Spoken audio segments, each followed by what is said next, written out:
And I pledge allegiance to the flag Flag. of the United States of America and to the republic for which it stands, one nation, under God, indivisible, with liberty and justice for all.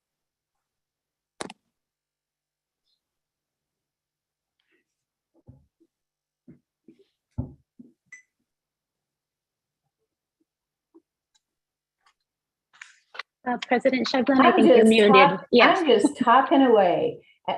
Thank you, Jerry, for the flag salute. And before we do roll call, could you please, Cecilia, give us just a brief overview of the conducting of our meeting via Zoom? Sure. Jason, do you want to go ahead and take that over? Yeah, sure.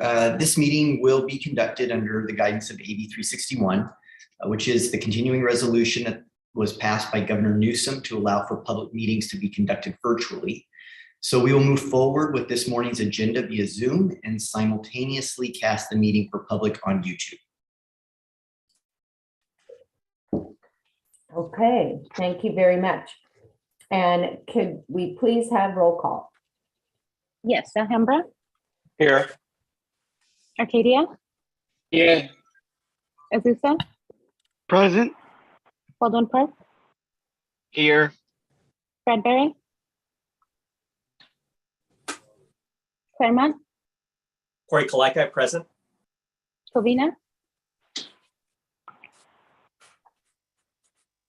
Duarte, Margaret Finley, present. Almani, Present. Glendora, Present. Industry, Yes, you're at present. Erwindale, Irwindale's present. La Puente, Present. Laverne, Present. LA County, Jamie Bisner, present. Monrovia, Present. Monterey Park, Pasadena, Pomona, Here. Rosemead, Present. San Dimas, San Gabriel, Present. Sierra Madre, Yeah, John Capocha, present. South Pasadena, Joe, present. Temple City, Present. Walnut, Hello, present. West Covina. Present. Thank you. With that, we do have a quorum. Bradbury, Richard Barakat is attending. Thank you, noted. Richard. Okay, thank you very much. Now we will move on to item 1.3, order of business. Do we have any changes in our order of business this morning that are required? We do not know. Not seeing any hands raised or any questions. We will move on then and move to item 2, opportunity for public comment on non-agenda items. Do we have anyone requesting public comment this morning? We do not know. Okay, not having received any written comment, not seeing any hands raised, we will close that portion of our meeting. Then we will move on to item 3, the consent calendar. And those are items 3.1 to 3.6. And unless we have some questions or comments, need to pull an item, I'll entertain a motion to approve all items of our consent calendar. So moved. Thank Second, you. We have a motion by John Capocha, second by Jerry Velasco. I'm not seeing any other hands raised, so we will move on to a roll call vote. Thank you, Cecilia. Alhambra, Yes. Arcadia, Yes. Azusa, Yes. Baldwin Park, Yes. Bradbury, Yes. Claremont, Yes. Duarte, Yes. Almani, Yes. Glendora, Yes. Industry, Yes. Erwindale, Yes. La Puente, Yes. Laverne, Yes. LA County, Yes. Monrovia, Yes. Pasadena, Yes. Pomona, Yes. Rosemead, Yes. San Gabriel, Yes. Sierra Madre, Yes. South Pasadena, Yes. Temple City, Yes. Walnut, Yes. and West Covina. Yes. With that, the motion does pass. Thank you. Thank you very much. And I did fail to ask for public comment on the consent calendar. I know that's a little backwards, but I will formally ask, did we have any public comment on our consent calendar? No public comment. Thank you. Then we will move on to item 4, presentations, which we have done. And so we will move on to item 5, Board of Trustees potential return to in-person meetings update. And I am going to ask, this is for discussion only and direction. I will ask Kelly Black to give us a little bit of an update and some options we might want to consider. Kelly. Thank you. Good morning, President Shevlin and members of the board. As you know, we've been operating under the auspices of Assembly Bill 361. Assembly Bill 361 actually amended the government code, specifically Government Code Section 54953, subsection E. That subsection of the government code does allow for waiving the traditional requirements for teleconferencing. That would be posting the agenda at every location where members are teleconferencing from, and some of the other requirements, in favor of a little bit more of a flexible situation as was necessary during the pandemic. In order to qualify and continue to meet, under the auspices of Section 54953, subsection E, the following must be in place.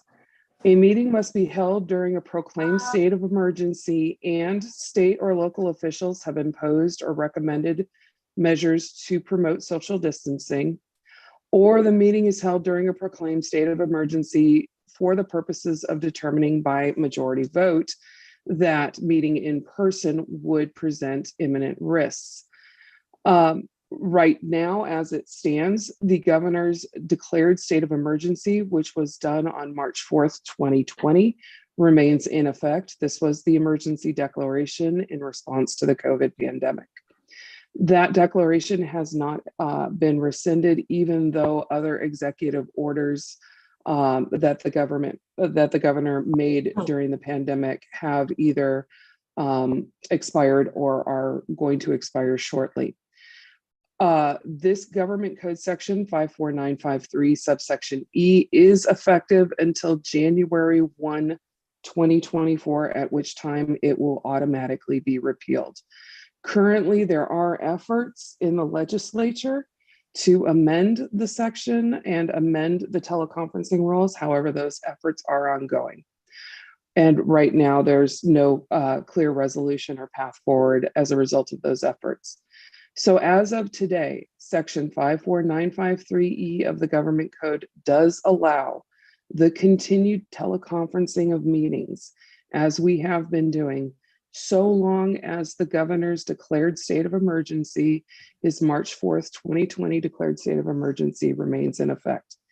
If that declared state of emergency is repealed and not replaced with another one, we would need to return immediately to in-person meetings. I'm available if you have any questions. Kelly, and I understand that there was a June 30th date discussed that that is when Newsom was going to lift that emergency order. Is that the understanding? June, that date keeps on floating around. Correct. So some of his, as I said, he had the emergency declaration, and then he also had a series of emergency orders.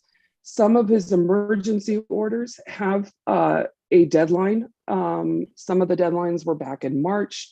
Some are coming up on June 30th for expiration. However, this is not our teleconferencing of meetings is not reliant on those emergency orders. We've actually been relying on section 54953 subsection E of the government code, which, as I said, that section expires on January 1, 2024. What I have not heard, and I have no information on, is whether or not he will end the declaration of emergency that was done on March 4th, 2020. I have not heard any end date for that. Okay. All righty. And I know that the 3 pieces of legislation that are going through, they're not exactly real flexible and friendly either. They've just recently been amended. So be careful what you ask for. That is correct. They actually are continuing to narrow the requirements for teleconferencing, and right now teleconferencing would only be allowed if a quorum was present in person, right, along with many other things. Right, and so it would be very difficult too for people like Cecilia to navigate that system and to guarantee the quorum first and who gets to be remote. So with all that discussion, I will open it up. Do we have any questions of Kelly or comments regarding this issue? I'm not seeing any hands raised. We do have, I understand that the resolution that we passed this morning would take us through our July meeting date. Is that correct? That's correct. We need to do a continuing resolution at a minimum every 30 days. Mm-hmm. So with that, currently we are able to remain virtual through our next meeting, which is July 8th. So with that, I'm not hearing from anyone. I am going to understand or believe the consensus is that we remain virtual at least through June 8th, and then we'll see what happens.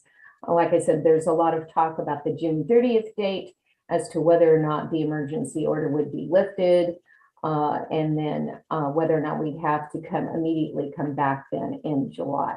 So is there any objection to that understanding?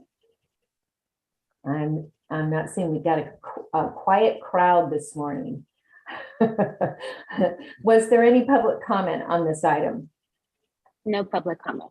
Okay, great. Well, with that, not hearing any objections to that, we will move on then to item, hold on a second, I just got ahead of myself here.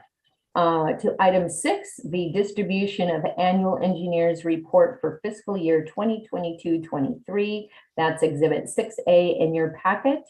And I will actually turn this over to Jason to give this report. Thank you, Madam President. Cecilia, can you go to page 45 there where the report is? So the engineer's report can be found in its entirety as exhibit 6A, beginning on page 45 of your packet. The report provides the benefit factors that make up the district's assessment revenue, including the number of parcels subject to assessment, the assessment methodology, the assessment boundaries, and the projected revenue. So last month we heard from Melanie at SCI Consulting Group, who summarized the report and was available for questions. Today I can review the benefit summary on page 60. And let me pull it up quickly here.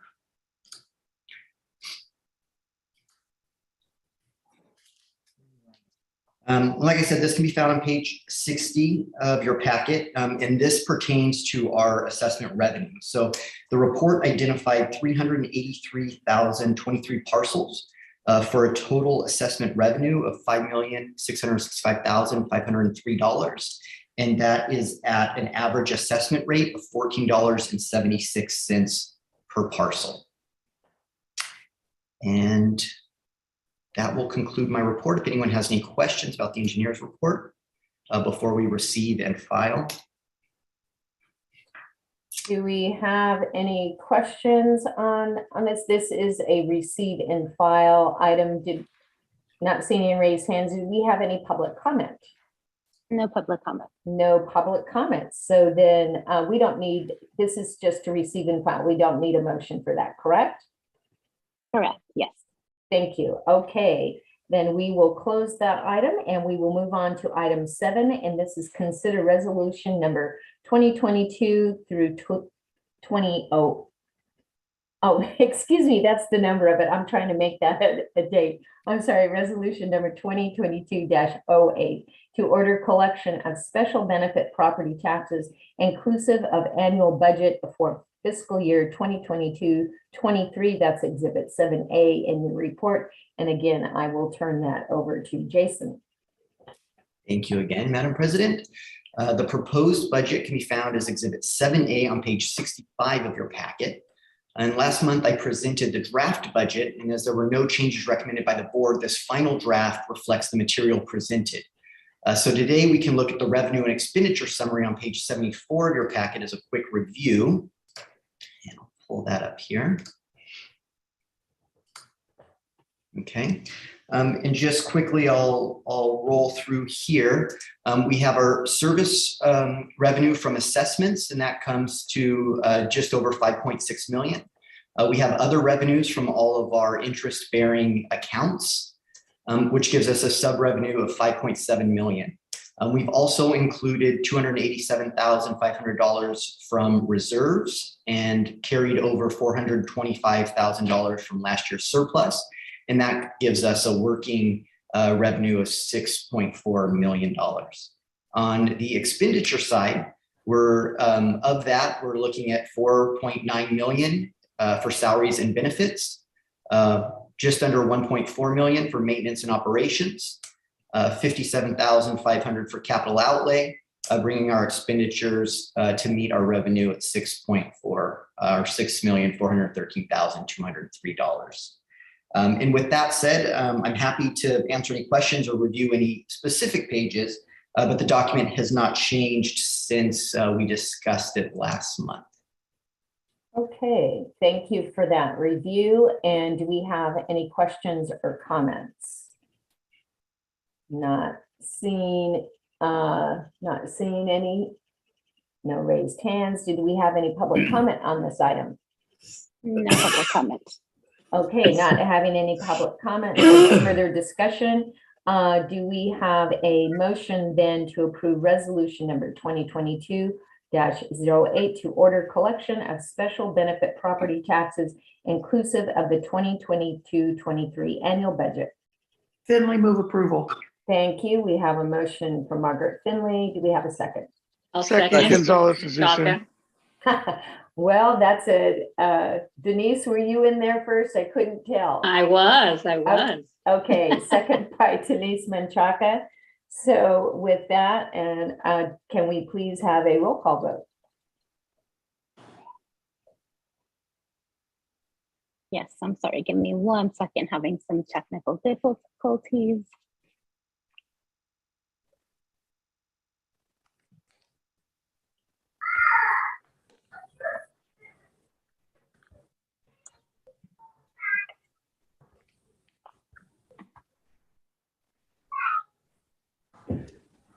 Alhambra, Yes. Arcadia, Yes. Azusa, Yes. Baldwin Park, Yes. Bradbury, Yes. Claremont, Yes. Duarte, Yes. Amani, Yes. Glendora, Yes. Industry, Yes. Erwindale, La Puente, Yes. Laverne, Yes. LA County, Yes. Monrovia, Yes. Monterey Park, Pasadena, Yes. Pomona, Yes. Rosemead, Yes. San Gabriel, Yes.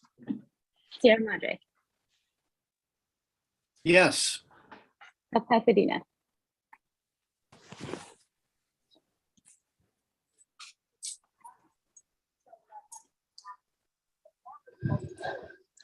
South Pasadena, Trustee Joe, Yes. Temple City, Yes. Walnut, Yes. West Covina, Yes. Thank you. With that, the motion passes. And Cecilia, I'm not seeing the list, but I do see that Henry Morgan is online. Thank you. Hello, Trustee Morgan. What is your vote for the? And I voted yes on all these things. Thank you. Thank you. And with that, then we will move on to item number 8, consider change of Board of Trustees meeting date from November 11th, 2022 to November 18th, 2022 due to the observance of Veterans Day holiday.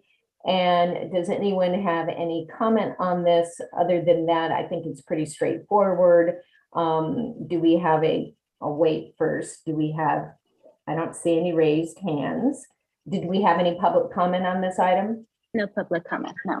Okay, with that, then I will entertain a motion then to approve or deny this, the change from November 11th, 2022 to November 18th, 2022 due to the observance of Veterans Day holiday. I'll make a motion to move it from the 11th to the 18th. Thank you, Lloyd. We have a motion. Do we have a second? Second, Robert from Azusa. Thank you, Mr. Gonzalez. Okay, then can we please have a roll call vote?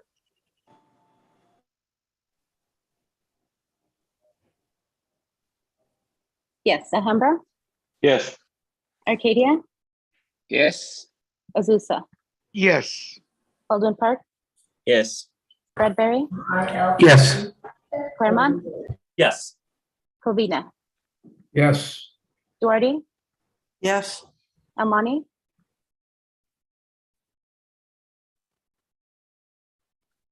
Almani, Glendora, Yes. Industry, Yes. Arwindo, La Puente, Yes. Laverne, Yes. LA County, Yes. Monrovia, Yes. Pasadena, Yes. Pomona, Yes. Rosemead, Yes. San Gabriel, Yes. Sierra Madre, Yes. South Pasadena, Yes. Temple City, Yes. Walnut, Yes. West Covina. Yes. Thank you. With that, the motion passes. Elmani's yes. Elmani's yes. Thank Sorry. you. Thank you. And then with that, we will move on to item 9, district administration. And I will turn this over to Jason Farned. Jason. All right, thank you. So first on the list, we have our committee meeting notifications. So that's Finance and Audit Committee. We will be reaching out to you this month. We'll need to conduct the annual review and approval of the district's investment policy. Stay tuned for that. Next, I have our COVID update. So the district remains in compliance with all state and county masking and reporting guidelines. The district still requires that all employees wear masks in public spaces and while interacting with others within 6 feet. In the last month, the district has not experienced any interruption to service due to staff absence or illness. Next, I have a brief surveillance update. Mosquito populations are on the rise. It is the time of year. We did see a sharp weather-related increase at the beginning of May, which you can see in the surveillance report in your packet. But numbers have leveled out just slightly higher than our 5-year average. We currently are testing dead birds and mosquito pools weekly, and so far we have not detected any disease within our district. In the past week, however, Coachella Valley and the Greater Los Angeles County Vector Control Districts have both announced West Nile virus positives in birds and mosquitoes. So the virus is circulating and we expect to find it in the near future here in the district. So it is time to really start pushing and reminding everyone to wear repellent while spending time outdoors. We also had a very big spike in black fly. So all of our foothill communities, the residents in the foothill communities did experience that. Our operations department spent a lot of time in those areas and a lot of time on San Gabriel River. And we have brought those numbers down significantly, but it's something that the numbers are a lot higher than in past years. So we're going to have to keep an eye on that. So thank you for all of the trustees and any residents that have called in to help us narrow down our investigation with the black flies. Finally, I would like to end my report here with some really great news regarding our EcoHealth Vector Education Program. Each academic year, our agency recognizes Vector Inspectors of the Year. Now, these are students who are committed to acting as public health agents of change in their own communities. And under the direction of their teachers and our education specialists, Carol Ann Hagley and Christian Luna here at the district, students completed a specialized citizen science project called Operation Mosquito Grid, lasting a total of 7 months. This year, we recognized 17 students from Clifton Middle School in Monrovia and 4 students from San Jose Charter School in West Covina who completed the entire program. So thank you to both of those cities, thank you to both of those schools and the teachers who were involved. It really is an amazing program, and congratulations to all of the students who completed that. So Operation Mosquito Grid is an annual program, and we're already preparing for next year. So teacher participation is critical in this program. So if anyone knows any teachers, specifically middle school science teachers, we'll need to enroll as many as we can. So please direct them to vectoreducation.org to sign up, or they can also contact the district or Libby directly. And that concludes my report. Thank you very much. Great, thank you very much. Does anyone have any questions of Jason this morning? Becky? Yes, Cynthia? Hi, I have a question. I'm just wondering if our education specialists have entertained the idea, especially during summer, of going out to our libraries to do some type of programming in conjunction with them. Is Libby? Yes, I can jump in and answer. Okay. Good morning, trustees. Good morning, and Libby. Chris. Absolutely. We have a summer library program that also is similar to our programs for cities and any summer-oriented programming for kids and students. So we can definitely do that. We usually direct city staff to book online and lock us in for the specific day or dates that they would like us to come out and work with their students. Awesome. Thank you so much. Thank you. Great. Thank you. Any other questions? Okay. All right. Did we have any public comment on the director's report or update? No public comment. Okay. Without any public comment, then we will move on. Then item 10, committee reports. And this is joint executive and personnel and policy committees. And I'm going to turn that over to Kelly to report out on our joint meeting. Thank you, President Shevlin. Good morning again, members of the board. On June 8th, there was a joint meeting of the executive and personnel and policy committees to discuss the position of district manager. As a result of that meeting and the discussions that took place in closed session, the joint committees reached a consensus to pursue an internal appointment process for the permanent position of district general manager, and more will be coming on that at next month's board meeting. Great. All right. And since that item is not agendized in terms of the internal appointment, we can't really have discussion, but are there any other questions? Not seeing any, and again, that we hope to be able to bring that item back to the full board on our next meeting, July 8th. And so you'll be hearing more on that item. Okay, like I said, you guys are a quiet group this morning. Did we have any public comment on item 10? No public comment. Okay, great. Okay, moving right along to trustee reports. Do we have any trustee reports? This is not really a trustee report, Becky, but I just wanted to congratulate you on your big win as mayor of Monrovia. Thank you very much. And I believe that is Emmett online this morning? I didn't see him. That's why I didn't say anything. Yeah, I think he won his race as well, but Corey? That was clapping. Oh, that was clapping.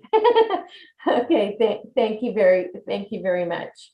And don't forget Sandra Armenta from. Yeah, I was Rosie. gonna say Yes, Sandra. Sandra too. Yes, Sandra from. Way to go, Rosie. Sandra. Congratulations. Thank you. Did we miss anyone else? Okay, all right, yes. So thank you for that. Congratulations to the others. Any other trustees reports? Okay, not seeing any raised hands. Do we have any new business? Not seeing any new business. So we're almost at record time here this morning. Okay, and then not seeing any other business then, folks, we will then adjourn this meeting at 7:31. You have a great weekend, a wonderful 4th of July weekend. And we will see you. We will see you back then on July 8th. And for the Finance Committee, please, please, please make yourself available. We do need to meet and get some business done. So with that, thank you all. And